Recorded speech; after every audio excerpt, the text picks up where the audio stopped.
Elhamdülillah Rabbil alemin ve salatu ve selamu ala men la nebiyye ba'dahu. Amma ba'd. Esselamu aleyküm ve rahmetullahi ve berekatuhu. Aleykümselam. Allah Azze ve Celle'nin izniyle namazın təzimi kitabıdır. Şeyx Abdürazaq Həfizahullah'ın kitabıdır. Yani mövzu olarak da həqiqətən də əzəmətli bir mövzudur. Çünkü yani bizim ibadetler içerisinde Allah Azze ve Celle'nin yani karşısında en çok geçirdiğimiz vaxt. Yani namaz. Yani bakın diğer namazlardan farklı olarak ne kadar Allah Azze ve Celle bu ibadete üstünlük verir. Yani bakırsan misal üçün Ramazanda oruç bir dəfəmdir, həcc bir dəfəmdir və başka səbəblər var. İndi gələcəkdə qabaqda gətirərik. Sadəcə olaraq yani birini gətirirəm ki, yani Allah Subhanahu taala başka bir ibadete qulunun qarşısında hem cismən, hem paltarını, hem məkanını təmizləməyə əmr etmir. Yani sen sədəqə verəndə, həccə gedəndə, oruç tutanda bunlarla əmr olunmamısan. Ama Allah Azze ve Celle yani namaza xüsusən diqqət verir ve önəm verir ve tək bu keçdik ki, yani tək bizim yani bize ait olan bir ibadet değil bu ümmete ve bütün peygamberlere ve onların ümmetlerine yani Allah Azze ve Celle namazı emretmiştir. Deməli Şeyx Həfizahullah gətirir ki, bugünkü mövzu nədəndir?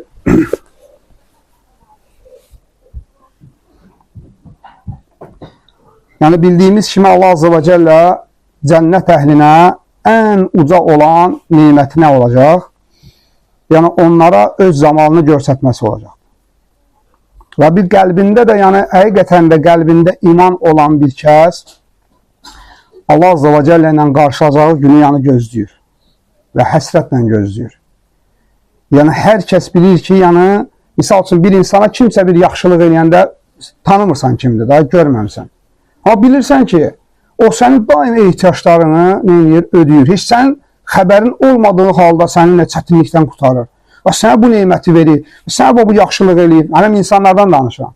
İnsanın ürək deyir ki, görsən kimdir görəsən. Bir dənə onu görə bilsəydim. Əgər sən məxluqa qarşı belədirsə, gör bütün anadan olandan indiyənə qədər üzerimizdə olan bütün bəxş etdiyi nemətləri bəxş edən Rəbbi görmək üçün insan necə can atmalıdır. Və Peyğəmbər sallallahu aleyhi və səlləmin Müslimin səhihində rəvat etdiyi hədisdə Suheybin radiyallahu anhudan rəvat etdiyi hədisdə deyir ki, Peyğəmbər sallallahu aleyhi və səlləm dedi ki, o zaman ki deyir cənnət əhli cənnətə daxil olduğu zaman deyəcəklər, Allah Azze ve Celle onlara deyəcəkdir ki, yəni deyir siz bundan artıq olan bir şey istəyirsinizmi? Allah Azze ve Celle bunu deyəndən sonra müminlər deyəcək ki, ya Rab, sən bizim üzümüzü nurlandırmadın mı?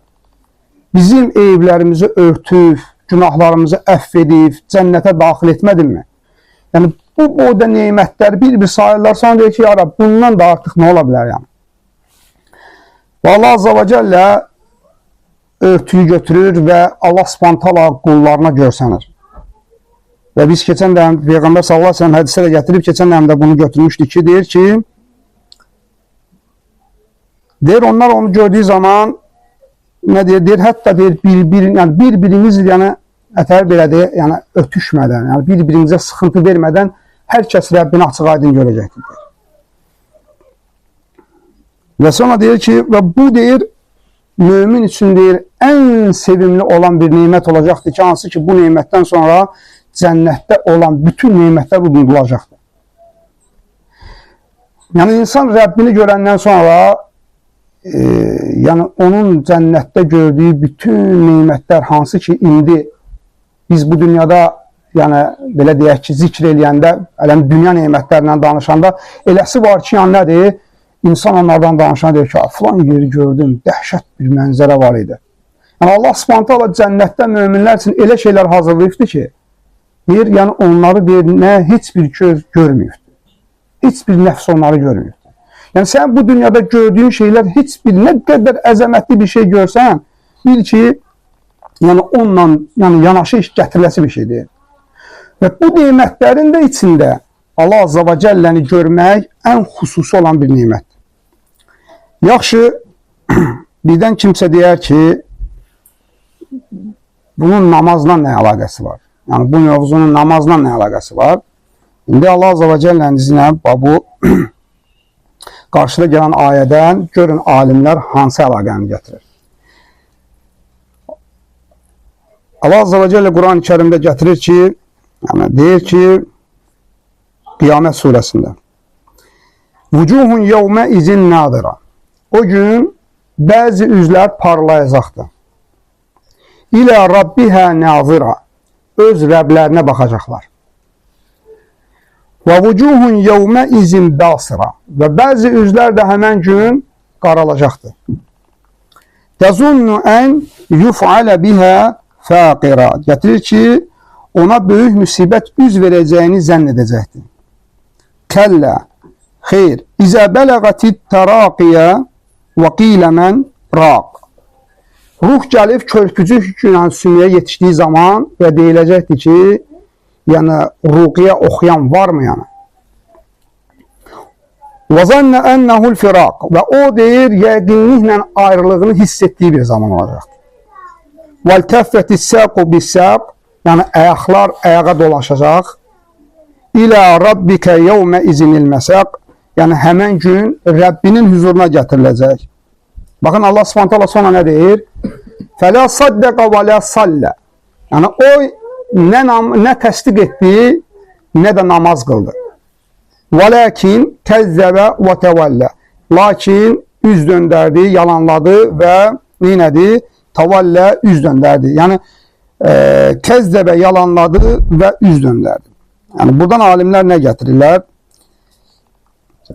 Şeyx burada gətirir ki, yəni nə əlaqəsi var onun, yəni namazla? Yəni insanın deyir, Allah Azza və Cəllənin, bax burada Allah Subhanahu taala insanın namazda nə deyir onlara? Deyir ki, o adam nə təsdiq etdi, nə də namaz qıldı. Düzdürmü? Onu nə ilə əlaqələndirdi? Cənnət əhlinin vəsfini gətirəndə, ilk olaraq cənnətin vəsfini gətirən nə dedi? O gün bir çox üzlər yəni parlanacaq, nədir? Və Rəbbinin nədir? Üzünə baxacaq, yəni cəlalına baxacaq. Və ondan sonra cəhənnəm əhlini vəsf edəndə nə elədi? Onları vəsf edəndən sonra dedi ki, onlar nə təsdiq etdi, nə də namaz qıldı. Mənim namazın cənnətdə Allah Azza və Cəllənin görməsi ilə bilavasitə bu ayədə əlaqəsi var. Və həmçində Peyğəmbər sallallahu əleyhi və səlləmin hədisində də gətirir ki, Allah Rəsulü sallallahu əleyhi və səlləm bu hədisi gətirir ki, sizdən biriniz deyir, cənnət əhli cənnətə daxil olan sonra və cəhənnəm əhli cəhənnəmə daxil olan sonra və deyir ki, cənnət əhlinə bütün, yəni ən üstün nemət göstəriləcəkdir və ondan sonra nəyi gətirir? Yəni Rəbbini görəndən sonra deyir ki, əgər deyir, bacarırsınızsa sizi yayındıranlar yayındırmasın. İki namazı qoruyun. Əsrlə sübh namazını. Və alimlər gətirirlər ki, Peyğəmbər sallallahu əleyhi və səlləm Allahı görməkdən sonra əsrlə məğrib namazını zikr etməsi, yəni kim bu namazları deyir, mühafizə edərlərsə, yəni onlar Allah Azza və Cəllənin görməsinə ehtimalları var. Ona görə də xüsusən də harada qılınmaq, yəni cəmaatla məsciddə qılınarsın. Çünki burada hədisdən gətirilən faydalarda gətirir ki, şeyx deyir, çünki Peyğəmbər sallallahu əleyhi və səlləm dedi ki, əgər bacarırsınızsa sizi yayındıran şeylərdən qorunmağı, bu iki namazı qoruyun onda. Deməli, onda nəticə etibarla insan burada bilir ki, yəni xüsusən sübh və əsr namazların vaxtlarında insana nə gəlir? Yayındıran amillər gəlir. Ya yuxu basır, ya kimsə gəlir. Bəs görmüşsünüz də səhər axşam zikirlərinin vaxtında, əsr namazının vaxtında, sübh namazının vaxtında, bu vaxtlar yəni insanın məşğul edən çoxlar. Ya lakin yuxu olur. Məsələn, insan görürsən ki, bəzən işadan sonra, namazdan sonra o qədər fəallaşır ki, o qədər həvəsi artır işləməyə, həvəsi artır, misal üçün başqa-başqa iş. Heç xəbəri yoxdur nədəndir. Bu şeylərin çox vaxtı nədən olur? Şeytandan olur. Şeytan onu, sən elə bilirsən ki, sən həvəsin. Səni səhər-səhər sübh namazından saxlamaqdan ötəri qapılar açır. Vəsvəsələr verirsə. Bəlkə bunda durub eləyəsən. yuxum gəlmir onsuz da, dur bunu da elə. Dur bunu da elə. Onun məqsədi var. Məqsəd nədir? İşadan səni sübh namazına gecikdirmək. Ən azından məsciddən sana yayındırmaqdan ötəridir. Və hətta baxın, Peyğəmbər sallallahu aleyhi ve sellemin sahabələri necə bu məsələyə riayət ediblər.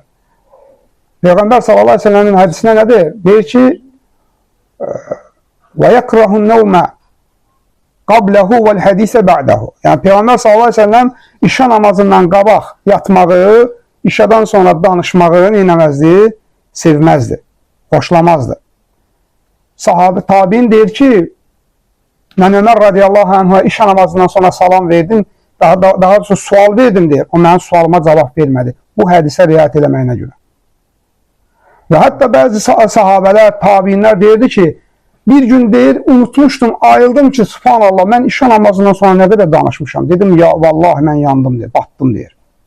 Və deyir, heç olmasa dedim, bu 2 rükət namaz qılım ki, son deyir, namazla olaraq yatım. Yəni, insanın namazdan sonra, yəni elə bil ki, sanki namaz onun kiçik günahlarına kəffarə olur və o bu halda yatmaq istəyir, yatmalı. Yəni, sünnəyə baxın, gör insanı necə qoruyur.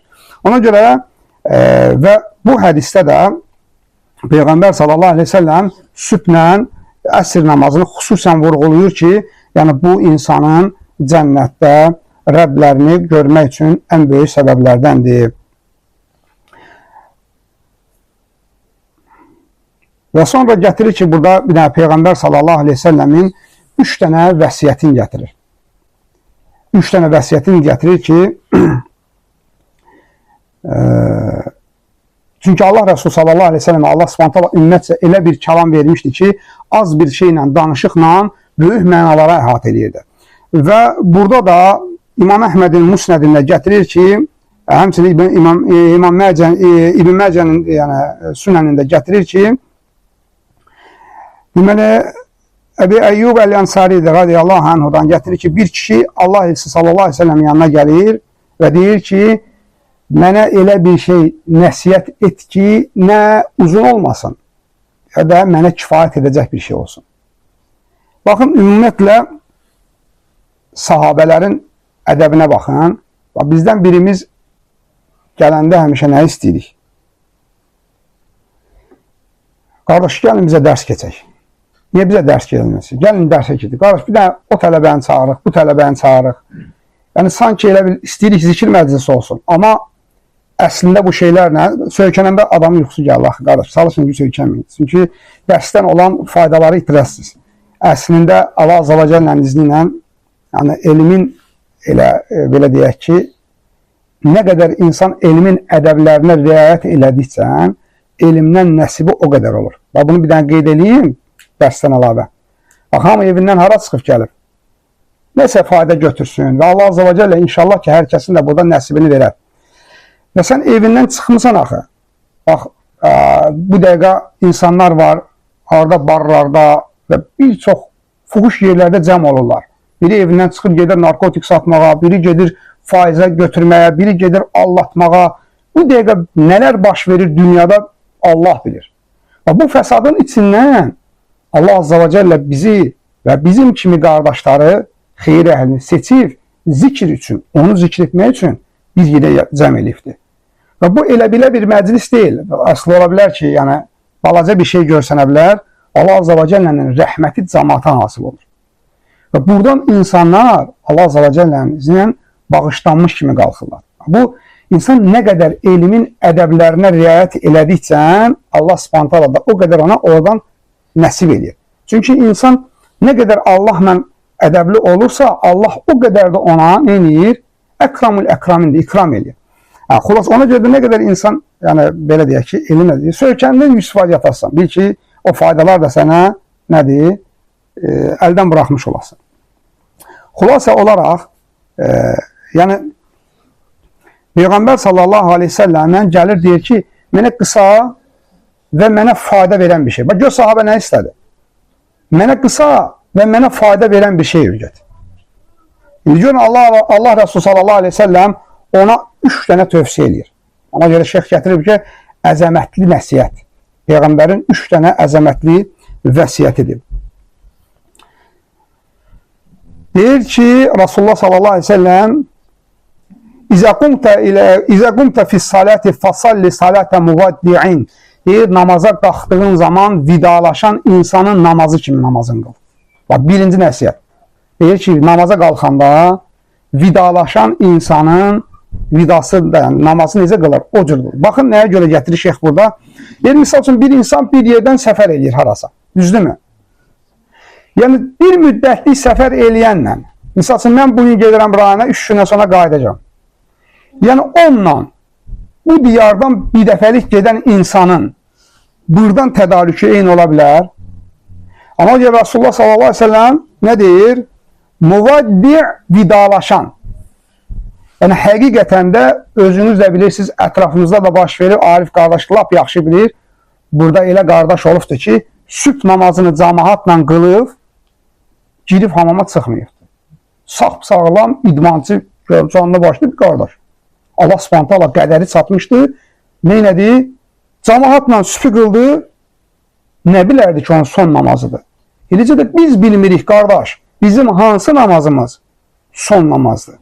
Peyğəmbər sallallahu aleyhi ve sellemin görün, nə gözəl, kiçik, az, lakin böyük bir mənaları, yəni özündə əhatə edən sözləri var. Deyir ki, namaz, az bir nəsiyyət istəyirsən, al.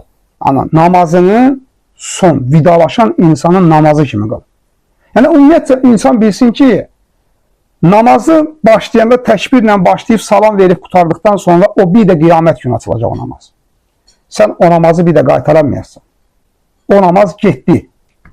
Bir də qiyamət günü ya səni cəhənnəmdən qurtulan bir namaz kimi gələcək, ya da sənin səhvələrində boş olan bir namaz, ruhsuz, cəsədsiz bir namaz kimi gələcək.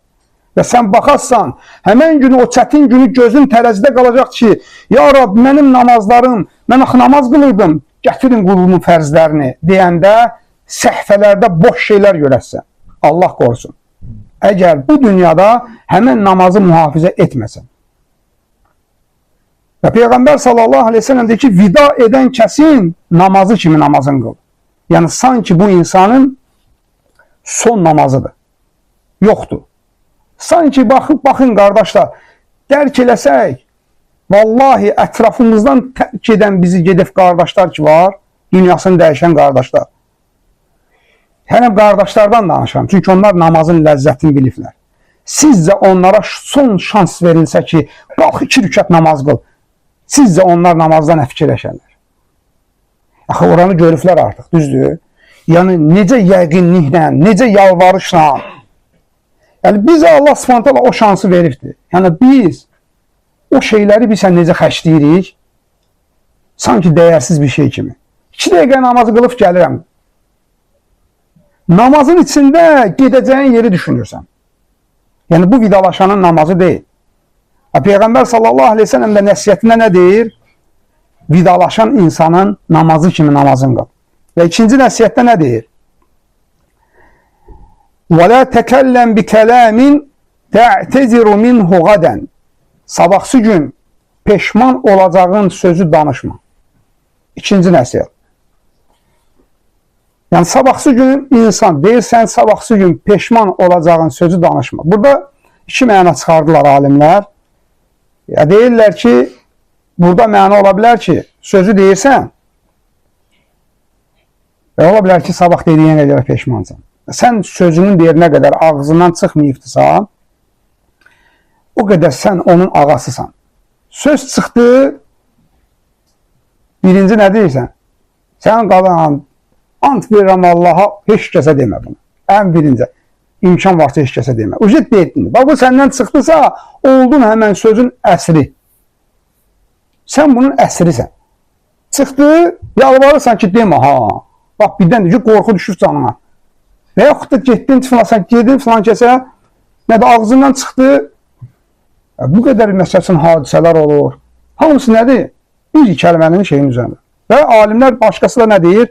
Deyir, ola bilər ki, ikinci məqsələ də nədir? İnsan ağzından çıxacaq sözü, yəni sabah, yəni qiyamət günü Allah Azza və Cəllənin huzurunda durduğu zaman nədir? Peşman olacağı kəlmələri deməsin. Nəyi deməsin? Peşman olacağı sözləri. Və üçüncü də, və burada da çox nəsiyyətlər gətirir. Şeyx burada, misal üçün, ayələrdə gətirir, hədislər gətirir, insanın dilinin qoruması haqqında bizim bu haqda dərslərimiz kanalda da olub, belə də qardaşlarla keçmişik. Yəni, inşallah ki, buna qayıtmaq ehtiyac yoxdur. Üçüncü nəsiyyətində Peyğəmbər sallallahu aleyhi ve sellem nə deyir? Yəni, insanların əlində olanlardan ümidini üz. Yəni, insanların əlində olandan gözünü çək. Və bu, qardaşlar, bu 3 dənə vəsiyyət var, ha. Bu, yəni, sıradan bir atanın oğlu elədiyi vəsiyyət deyil. Ümmətin, Peyğəmbərinin öz sahabəsinə, onun da timsalında bütün ümmətinə elədiyi nəsiyyət, yəni vəsiyyətdir. Bu şeydir, 3 dənə şey. Qısa və sənə faydalı olan bir şeydir. Bunu qoru. Namazını qoru, dilini qoru, bir də nədir? İnsanların malına göz tikmə. Bəzən görsən ki, qardaşlar, bu 3-cü mövzu var, ha. Bu, müsəlmanların ən çox fəsada düşdüyü mövzulardan biridir. Misal üçün, yəni, insan niyə çox borca girir? İndi belə deyək ki, çətinliyi deməyək də, insanın riski başına bir problem gələr, əlində olmaz, kasıb olar, o başqa məsələdir. Yəni, bax, insanlara baxın, qardaşlardan danışır. Cahillik, qardaşlıq, müsəlman, hamısını götürək də belə. Yəni, insanların başına gələn, bax, sıxıntılara düşməyinə səbəb nədir? Yəni, ən birinci səbəb, qardaşlar, Allah Azze və Cəllə onlara verdiyi neymətlə kifayətlənməmələridir. Misal üçün, Allah Subhanahu birinə bir minik verir, kifayətlənmir. Gedir, borca girir, bağlısını alır. Gedir, evini borcla düzəltdirir. Və yaxud da filan şey, yəni kifayətlənmir. Kifayətlənmədiyinə görə, Peyğəmbər sallallahu sözündə o qədər hikmətlər var ki, indi Allah Azze və Cəllə bir-bir onu çıxardaraq. Biriləri nədir? İnsan əlində olan neymətlərlə kifayətlənməyəndə, gözünü insanların əlindəki olan neymətlərə dikəndə, avtomatik olaraq onda nə əmələ gəlir? İlk olaraq nə əmələ gəlir? İlk olaraq tövhidin naqisliyi əmələ gəlir. Niyə? Çünki insan niyə gözünü məxluqatlara tikibdir? Ümid edir ki, ona kimsə nəsə eləyəcəkdir. Yəni, bunun əlindəki nəsə varsa, neyinir? Artıq umur. Buna nətər eləyim ki, mənə də bir şeylər dəysin, yəni, fayda dəysin. Başlayır, neynəməyə? O qabaqdakının halına görə öz halını dəyişməyə. Çünki gözünü onun malındadır. Yəni, vallahi insan əgər gözünü insanların malından çəksə, bu da yalnız tövhidlə olur. Yəni, bu da tövhidlə olursa, əksi də nədir? Tövhidin əsli getməklə nə əmələ gəlir? Qəlbdə insanlara təzim əmələ gəlir. Yəni, insanların hər hansı bir ona fayda və ya zərər vermə qüdrətinin olması onun qəlbində əkilir. Və sonra da insan, ümumiyyətlə keçən dəfəmdə dedik ki, insanın qəlbindəki ümumiyyətlə bütün qəlb xəstəliklərinin əsli hardan başlayır? İlk hissəsi hardan başlayır? Qəlbə dünyanın girməsinə görədir. Yəni, insanın qəlbindəki bütün xəstəliklər var, ha, onun əsli oradan başlayır. İnsan qəlbinə dünyanı salmasına görə. Baxın, İnsan niyə həsəd eləyir? Dünyaya görə eləyir da. İnsan niyə nifrət eləyir? Dünyaya görə eləyir. Niyə riyakarlıq eləyir? Dünyaya görə eləyir. Niyə eşitdirir əməlini? Dünyaya görə eləyir.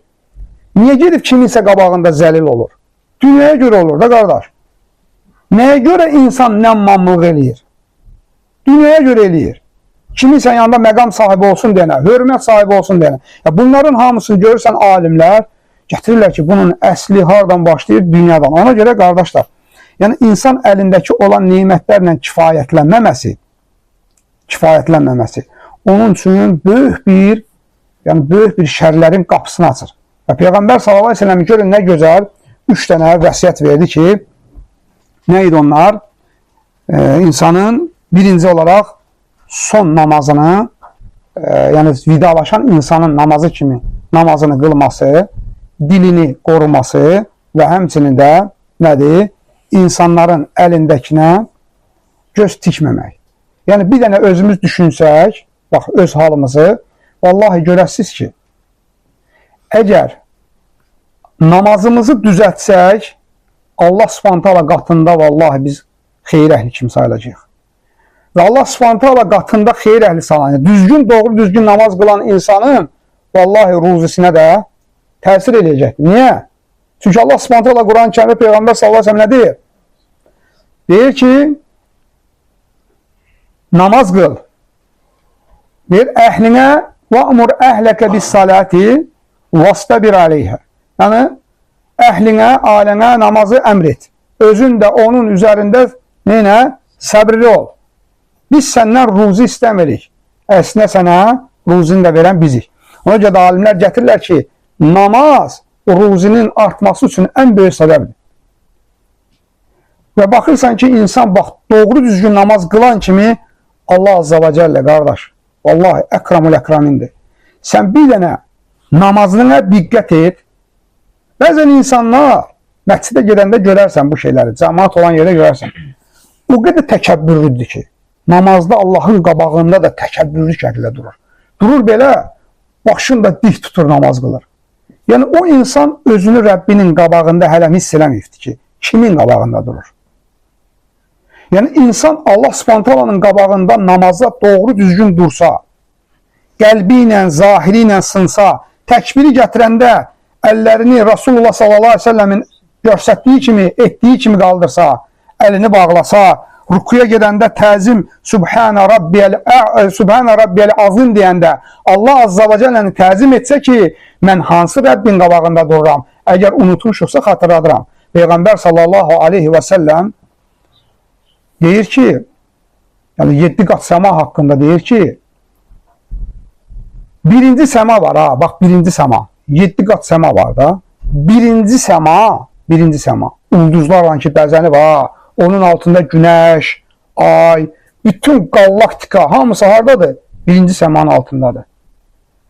Bax, oradan ikinci səmanın arası, 1 ilə 2-nin arası 500 illik quş uçuşu ilə məsafədir. Rasulullah sallallahu əleyhi və səlləmin Tövhid kitabında gəlir bu. Bu hədisi gətirirlər. 500 illik quş uçuşu ilə məsafədir. Və sonra hələm axırda deyəcəm, indi qoy bəri başdan deyirlər. Və Peyğəmbər sallallahu əleyhi və səlləm başqa bir hədisində deyir ki, belə deyək ki, o səma cırıldadı da, belə deyir. Necə ki, atın belinə yəhəri qoyanda o cırıldayır, ağır yük olanda. Deyir ki, yəni, səma cırıldadı və haqqı da var ona o səsi çıxartmağa. Niyə? Deyir, vallahi deyir, səmada, göydə elə bir qarış yer yoxdur ki, orada hansısa bir mələk rükuda, səcdədə olmasın. Rəbbinə təsbih etməsin. Baxın, bütün o gördüyün o 500 illik quş uçuşu ilə məsafə mələklərlə doludur. Bunu sadiqlərin sadiqi xəbər verir. Peyğəmbər sallallahu aleyhi ve sellem deyir. Və deyir ki, birinci səma, ikinci səmaya nisbətən səhraya atılan üzük boydadır. Yəni, elə bir dənə səhraya bir dənə üzük atasan, ha. Tapa bilərsiniz onu. Kim tapa bilər ki? Bax, birinci səma içindəkilərlə birlikdə, ikinci səmaya nisbətən itib batıbdır, yoxdur. Səhrada elə bir dənə alq atmırsan. Və sonra deyir ki, ikinci səma ilə üçüncü səmanın da arası bu qədərdir. Və o da üçüncü səmaya nisbətən səhraya atılmış üzük boydadır.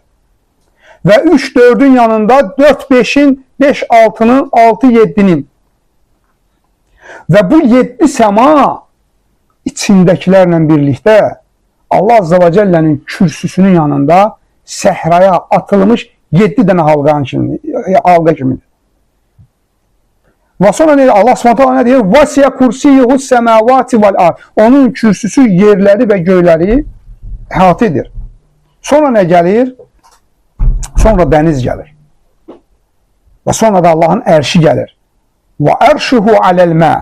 Allah Subhanahu deyir ki, onun ərşi suyun üzərindədir. Və başqa rəvayətdə gəlir ki, Allahın ərşini daşıyan mələklərin çiyinləri ərşdə, ayaqları isə yerdədir. Yəni o 7 qat səmada. Və onlar deyirlər ki, bu qulların törətdiyi fəsadları deyirlər ki, ya Rab, Və mə qədərullah haqqa qədrik. Ya Rab, onlar səni haqqı ilə dəyərləndirə bilmədilər, ya Rab. Yəni, sən bu Rəbbin qabağında ruku və səcdə edirsən. Namaza duranda, yəni, bil ki, Subhanə Rabbiyəl azim deyəndə, əzəmətli Rəbb deyəndə, sən bil ki, hansı Rəbdən danışırsan? Sən kimin qabağında durmuşsan? Kimin sözlərin, kəlamlarını oxuyursan? Və kimin qabağında səcdə edib, Subhanə Rabbiyəl ə'lə deyirsən, uca olan Rəbbim, pak və nöqsansız deyirsən. Yəni, son insanın, yəni, bu namazın duruşlarına diqqət etsən, bunları tədəbbür etsən, vallahi sən o namazın əsərini imanında, həyatında, ruzində, iffətində, heybətində görəsən. Bugünkü gün müsəlmanların heybəti niyə yoxdur? Niyə görə yoxdur, qardaşlar? Çünki, vallahi, heybət, çox-çox üzr istəyirəm, qardaşlar, yekə-yekə danışmaqla olmur. Ağız dolusu danışmaqla olmur. Bir insana heybət Allah Subhanahu təqvasına görə qoyulur. Əgər o təqva da namazda yoxdursa, yəni başqa yerdə axtarma. Çünki qiyamət günü ilk açılacaq əməl nədir? Baxılacaq əməl nədir? Namazdır. Namaz varsa, namazın faydası varsa sənə, o birilərə də baxılacaqdır. Faydası olacaq. Yoxsa, yəni bax, nə qədər namazlarımızı zayi eləmişik, qardaşlar. Vallahi, bunlar Allah qorusun. Qiyamət günü hamısı nədir? Hamısı gözümüz tərəzidə olan vaxtı gələcəkdir. Və sonra deyiləcək ki, ya bu boşluqları görəsən, deyəsən, ya Rab, mənim heç bir nafilə namazlarım yox idi mən. Gətirin qulumun nafilə namazlarını. Bazarda gəzdiyim vaxtlar, namazdasan, namaz gəlibdir, bombolan boşdur. Namazda cüziyyət var. 3də 1-ini götürmüsən, 1də 2, 2də 1-ini götürmüsən. Görəsən, bax, bu xuşuyla qıldığım namazı, bütöv gəlibdir, kamil. O da ki, bizdə nə qədərdir? Tək və tək. Təklərdir. Ona görə də, qardaşlar, yəni, ümid üzmək lazım deyil. Allah Azze və Cəllə müminlər haqqında deyir ki, وَالَّذِينَ آمَنُوا وَعَمِلُوا الصَّالِحَاتِ لَنُكَفِّرَنَّ عَنْهُمْ سَيِّئَاتِهِمْ وَلَنَجْزِيَنَّهُمْ أَحْسَنَ الَّذِي كَانُوا يَعْمَلُونَ. Allah Subhanahu müminlər haqqında deyir ki, iman gətirən kəsləri deyir, biz günahlarını yükəffiru nə deməkdir? لَنُكَفِّرَنَّ عَنْهُمْ سَيِّئَاتِهِمْ. Günahlarını Allah Subhanahu bağışlayacaq, əff edəcək. Və etdiyi əməlləri də etdiklərindən daha gözəl şəkildə onlara verəcək savabına. Yəni, gec deyil, qardaşlar. Ruh nə qədər körpücü sümüklərinə gəlib çatmayıb, yəni hələm gec deyil. Əgər biz bugündən sonra namazlarımızı düzəltsək, ərkanlarına, sünnətlərinə və Rəbbimizin qarşısında durmağımıza diqqət etsək, Allah Azze və Cəllə bizim o keçmiş namazlarımızı da gözəl şəkildə, etdiyimizdən də daha səviyyəli şəkildə mükafatların verərək Allah Subhanahu bizim qabağımıza çıxardır. Çünki Allah Subhanahu Əkramul Əkramindir. Və ondan da savayı bir dənə gələn dərsimiz üçün bir dənə girişə başlayaq. Arxasını sonra Allah Azze və Cəllənin izni ilə davam edərik gələn dərs. Ümumiyyətlə, Allah Subhanahu şəriətinə baxsaz, necə gələn ayələrə baxsaz, hədislərə baxsaz, cəmaət namazına nə qədər önəm verilir. Yəni, adi bir dənə hədis deyəcəm. Yəni, bu hədis bir mümini tərpətmirsə, bir mümin bu hədislərlə tərpənmirsə, yəni, adam qayıtsın imanına baxsın. Yəni, mümin ümumiyyətcə qorxmalıdır, həmişə, daim nifaqdan qorxmalıdır, qardaşlar. Çünki nifaqdan elə münafiqi özü həmişə arxain ola bilər. Mümin həmişə narahat olmalıdır. Yəni, daim özündə münafiqliyin əlamətini görməlidir, qardaşlar, qorxmalıdır. Necə ki, Şeyx Şuveyr, Həfizəhullah deyir ki, Allah, o şeyxin o sözü məni dəhşətə gətirdi. Deyir ki, münafiqlər elm sahibi də ola bilirlər. Quran da əzbərləyə bilərlər. Quran da oxuyurlar. Onların içində də bu da ola bilər, deyir. Hətta deyir, elmdən bir qism ona deyir, toxuna bilər, üz verərlər, nəsib ola bilər, deyir. Ona görə də deyir, mümin bu şeylərdən qorxmalıdır. Yəni, sən bir gün 500 əzbərləmisənsə, mən nifaqdan çıxdım deyə olanlarsa, niyə? Ömər radiyallahu anh kimi insan özündən gəlir, nə deyir Huzeyfə? Deyir ki, bax ki, orada mənim adım var, mənim münafiqlərin siyasinin içində mənim adım var, Ömər radiyallahu anh Quran əzbərləməmişdi. Yoxsa elmi yox idi. Ona görə mümin qorxmalıdır nifaqdan. Daim Allah qatında münafiqlərdən yazılmasından qorxmalıdır qardaşlar. Və bu şeyin də müalicəsi nədədir? Alimlər gətirirlər ki, münafiqin ən böyük əlaməti hansıdır? Cəmaat içində ibadəti və itaəti artırıb gizlində azaltmasıdır. Deməli, bunun əksi də onun müalicəsidir. İnsan özünü münafiqlikdən təmizləməkdən ötəri cəmaat içində yəni olduğu kimi olmalıdır. Təklikdə olan ibadətləri artırmalıdır. Heç kəs səni görməyən vaxtı təqvanı, səni görməyən vaxtı sədəqəni, səni görməyən vaxtı duanı, namazı orada artırmaq lazımdır. Yaxşı, cəmaatın içinə gəlib səndən təqvalı yoxmuş kimi özünü aparıb, evə gedib, yəni fasiqin tək olmaq lazım deyil. Bu da nifaq deyil və nədir? Ona görə də, baxın, mən bunu niyə görə münafiqlikdən danışdım? Peyğəmbər sallallahu aleyhi və səlləmin bir hədisini deyəcəm. İnşallah bununla da dərsimizi inşallah yekunlaşdıraq. Çünki çoxdur. Baxın. Peyğəmbər sallallahu aleyhi və səlləm deyir ki, hədisdə əsqalü salati aləl münafiqinə salatul fəcri və salatul işə. Yəni, münafiqlərə ən ağır gələn namaz hansı namazdır? Sübhlə işə namazıdır. Sonra hədisin dalına nə deyir? Deyir, əgər deyir, mənim imkanım olsaydı, cəmaatı namaza qaldırardım. Özümlə bir qism insan götürərdim. Onları odunla birlikdə gedərdim, deyir, cəmaata gəlməyənlərin evlərini yandırardım.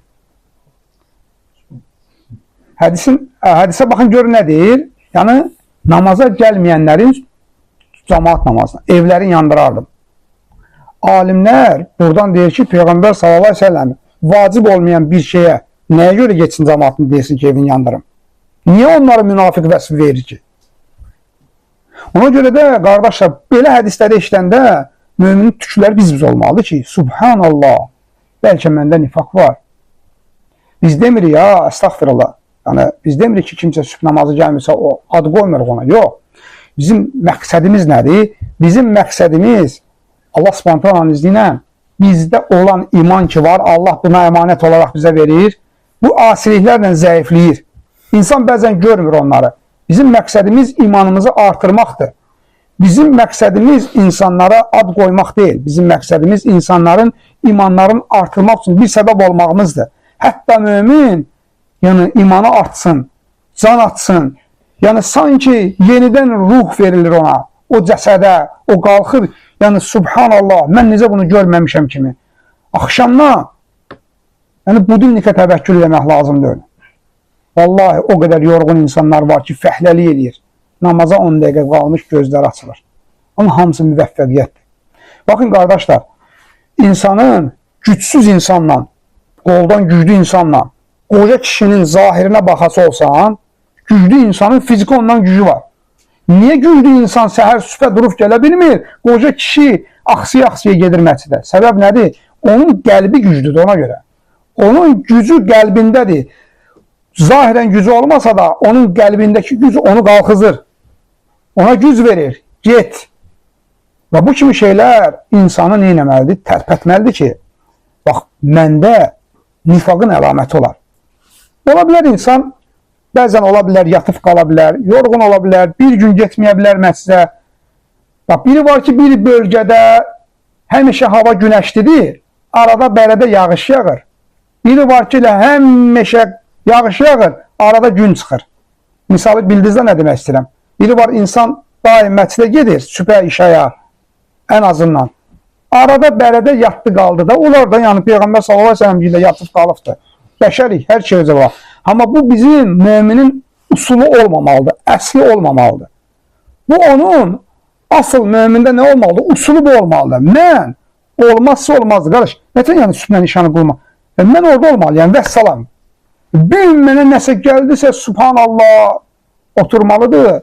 Necə ki, İbn Qeym Rahimullah deyir ki, səlim qəlb sahibinin əlamətlərindən, qəlbi səlim olmağın əlamətlərindən biri də odur ki, özü üçün vird, yəni Allahla öz arasında ayırdığı ibadətlərdən nə isə tərk edəndə sanki başına daş düşürmüş kimi özünü hiss eləməlidir.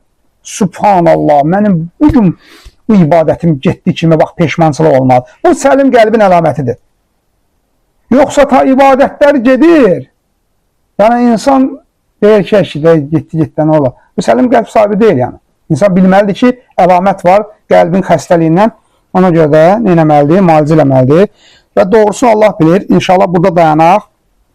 Allah Subhanahu taalanın izindən gələn dərs İnşallah cəmaət namazı, onun fəziləti, ona təhrik edən əməllər və bu kimi şeylərdən keçəcəyik. Çalışaraq Allah Azza və Cəllənin izni ilə iştirak eləyək, faydalanaq və nəsə naqisliklərimiz varsa dərs zamanı, dərs əsnasında bir-birimizə ya təklikdə, ya cəmaatla məşvərət eləyək, nəsihət eləyək, naqisliklərimizi düzəldək ki, hətta hər kəs üçün fayda olsun. Ola bilər ki, dərs əsnasında nələrsə olur ki, yəni kimlərsə, misal üçün, ona dərsin xuşusuna mı, nəyə-nəsə təsir eləyir, onları aradan qaldıraq və yaxud da məndə varsa nəsiyyət eləyən aradan qaldıraq və xülasə olaraq Allah Azza və Cəllədən istəyək ki, Rəbbim bizi eşitib faydalanlardan etsin.